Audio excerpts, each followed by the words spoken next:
Bonjour et c'est reparti pour le tuto sur l'équipement, sur la défense, pardon, sur la défense. La défense. Alors, comme vous pouvez le constater, donc moi j'ai une défense basée donc avec ces boss-là.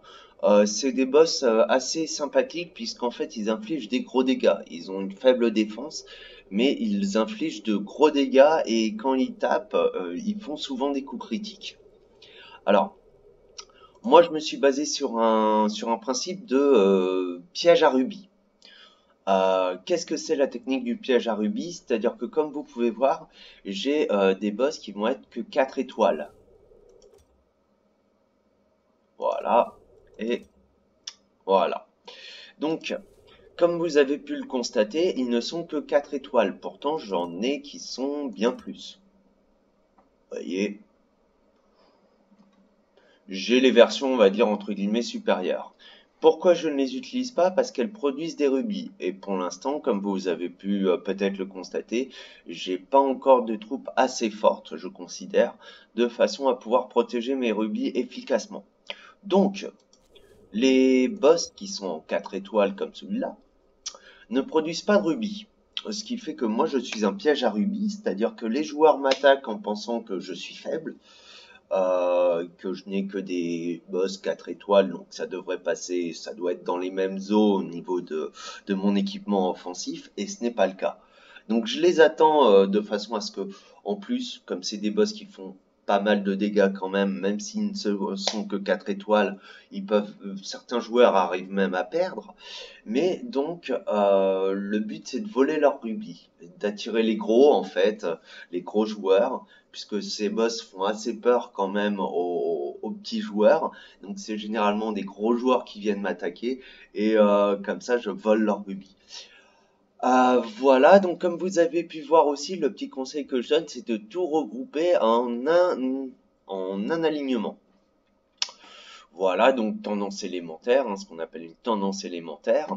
Je mets tout d'un même bloc. Donc tout ce qui est bleu, ensuite tout ce qui est jaune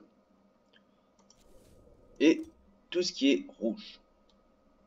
Donc vous voyez que là, je dois par exemple encore les monter. C'est pour ça que je dis, j'ai encore des lacunes au niveau de ma défense. Donc le principe est simple, pourquoi je regroupe tout? De façon à ce que lorsque j'aurai monté tout, la personne ne sache pas quel élément utiliser.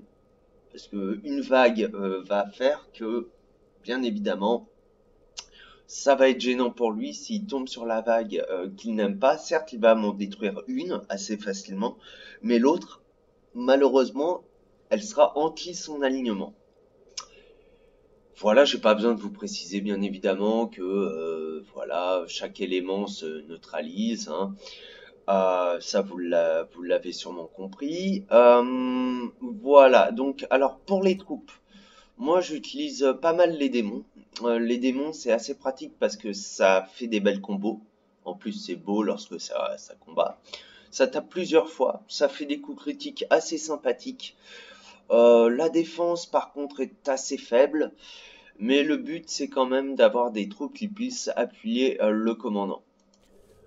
J'utilise aussi donc des gargouilles. Les gargouilles, l'avantage, comme vous pouvez voir, hein, c'est assez équivalent, c'est l'équivalent même du démon, quasiment, pour certains démons. Mais l'avantage, c'est que ça peut bloquer les attaques. Donc c'est pour ça que j'en ai mis deux, vous voyez que j'en ai là. Et j'en ai pas mis d'autres en fait, c'est surtout au milieu de façon à faire perdre du temps à l'adversaire. J'aime beaucoup les gargouilles aussi. Alors certains joueurs jouent zombies. Alors je dois dire que les zombies c'est pas mal pour faire perdre du temps à l'adversaire. C'est faible au niveau de la défense, hein, ça se détruit assez facilement avec des coups standards. Mais l'avantage c'est que ça se relève une fois. Donc ça, quand on a une défense zombie et qu'on a que des zombies, c'est ce que je faisais avant, hein, pour faire perdre du temps aux autres joueurs et qu'ils n'obtiennent que des victoires 2 étoiles, ça, il n'y a rien de tel. Le problème, c'est que vous pouvez les décapiter ou si vous les exécutez, pardon, ils vont ne pas se relever. Donc vous perdez l'avantage. L'autre avantage des zombies, c'est que bien évidemment, ils tapent plusieurs fois, donc c'est sympathique, mais je les trouve quand même assez faibles en fait au niveau de leur principal avantage qui est de se relever. Quand on tombe sur un joueur qui sait jouer, hein, qui stun pas mal les troupes, vous obtiendrez pas grand-chose. Voilà. Qu'est-ce que je peux te dire d'autre? Bah, un petit test sur la défense, hein, pour que vous puissiez voir ce que ça peut donner. Donc là, je vais me laisser taper pour que vous puissiez voir les combos.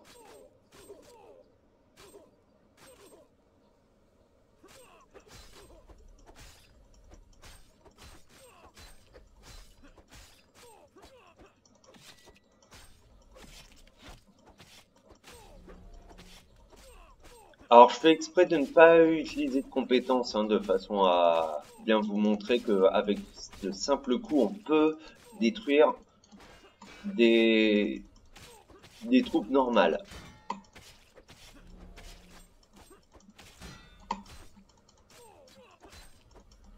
Alors, vous avez vu 2500 de dégâts avec une seule attaque, hein.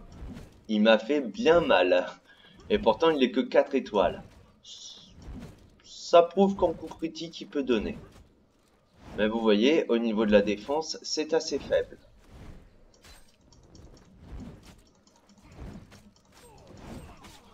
Donc, pour ceux qui étaient intéressés par les combos au niveau des compétences, et que vous avez vu mon ancienne compétence, vous voyez bien le principe d'avoir mis les compétences de régénération, comment ça peut être utile. Et les principes de stun.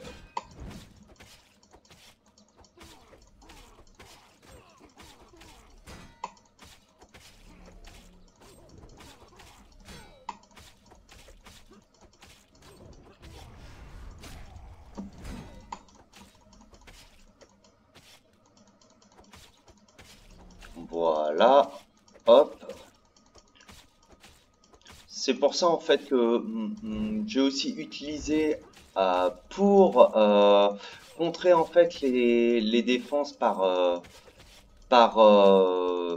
zone élémentaire comme j'ai fait, hein, comme je vous ai dit, hein, chaque élémentaire dans une